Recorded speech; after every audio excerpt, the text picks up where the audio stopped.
You're listening to Improv-ing Business on Web Talk Radio, where personal and business finance take a front row seat.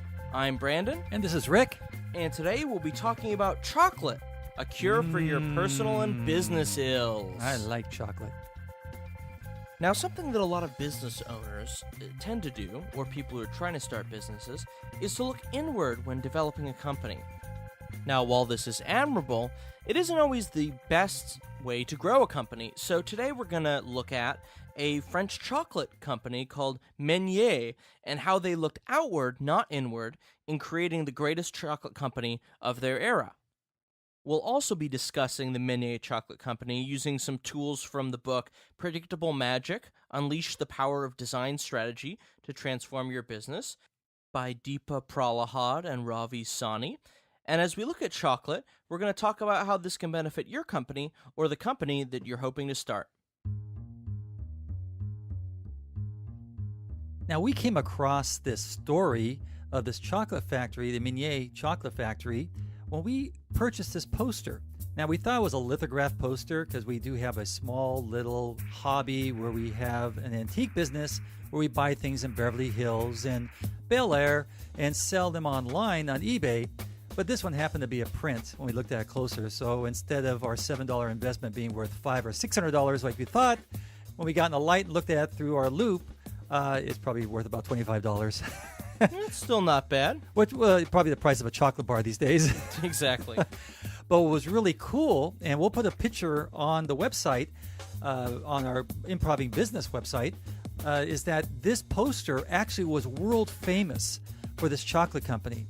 And how this chocolate company came about, going back to 1816, is pretty amazing.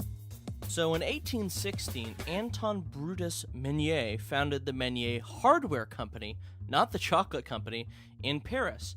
And he wasn't trained as a pharmacist, but he also prepared powders for medicinal purposes, including a chocolate powder that was used for coating bitter-tasted pills. So I'm going to go to Home Depot. Exactly. There's a lot of crossover in businesses. Well, you would go to the barber, and barbers would cut your hair, but they would also do tooth surgery back then.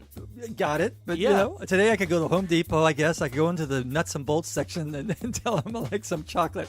Well, they actually do sell chocolate in the checkout area. To coat the pills I'm getting in the pharmaceutical part of Home Depot. Home Depot. Oh, I'm sorry. That's Costco. You're thinking of Costco. That's right. So, yeah, they wouldn't be able to do that. Can you imagine going to the hardware store and having this guy say, "Okay, what the hell's you? Yeah, I'm a pharmacist. Do you need a fix for your house or a fix for your body?" That's right. Yeah, that's right. Can I have a few of these pills? Okay, good. Can I give you a screwdriver instead? So that was in 1816, but in 1825 he was doing so well with these the cocoa for coating bitter-tasting pills. People were coming and ordering more and more pills. Exactly. So he purchased a second facility and ultimately invented the first mechanized factory to mass-produce cocoa powder in France, the first one of its kind, and eventually had 4,000 tons of chocolate per year coming out of this factory. He had them stored next to the dollies. Exactly, there it is. He developed the first block of chocolate wrapped in decorative paper, a first chocolate bar, basically. Oh, if he had 4,000 tons, he'd have to use the dollies, the four-wheel dollies, just to get it out. To move it out of the warehouse.